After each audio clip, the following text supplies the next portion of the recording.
विराटनगर 9 मा अवस्थित भानु कलेजले कक्षा 12 को परीक्षा दिएर बसेका 400 विद्यार्थीहरूलाई एक कार्यक्रमको आयोजना गरी विदाई गरेको छ। कलेजले कलेजमा अध्ययनरत विज्ञान तथा व्यवस्थापन संकायका 19औं ब्याचका विद्यार्थीहरूलाई विदाई गरेको हो। Discover a world of possibilities with Grace International. Connecting life and learning.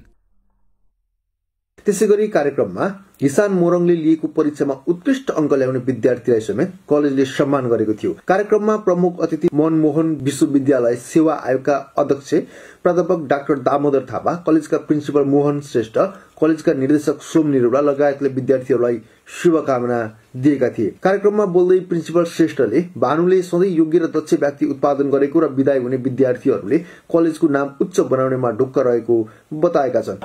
तपाईहरुले जति पनि आफ्नो उद्देश्य तय गर्नु भएको छ त्यो उद्देश्य परिपूर्ति गर्नको निमित्त यो आजबाट तपाईहरुलाई हामी के भन्न चाहन्छौं भने जीवनमा सफल हुनको निमित्त, सक्षम हुनको निमित्त धेरै मेहनत गर्नुपर्ने हुन्छ। तपाईहरुले कक्षा 11, 12 अध्ययन गरिसक्नुभयो, यो मात्रै तपाईहरुको अन्तिम गन्तव्य होइन। तपाईहरुको गन्तव्य पूरा गर्नको निमित्त तपाईहरुले अझै पनि धेरै परिश्रम गर्नुपर्ने हुन्छ।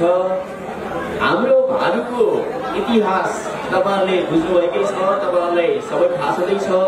मेडिकल क्षेत्रमा, इन्जिनियरिङ क्षेत्रमा, त्यस्तै तरिकाले चार्टर्ड एकाउन्टेन्टको क्षेत्रमा तथा वैज्ञानिकसम्म हुन सकेको अवस्थाहरू धेरै छ। त्यसैगरी विद्यार्थीहरूले कलेजमा बिताएका समय र कलेजका बारेमा समेत स्मरण गरेका थिए। विदाई कार्यक्रमकै अवसर पारेर कलेजले मनमोहन विश्वविद्यालय सेवा आयोगका अध्यक्ष प्राध्यापक डाक्टर दामोदर थापालाई समेत सम्मान गरेको थियो।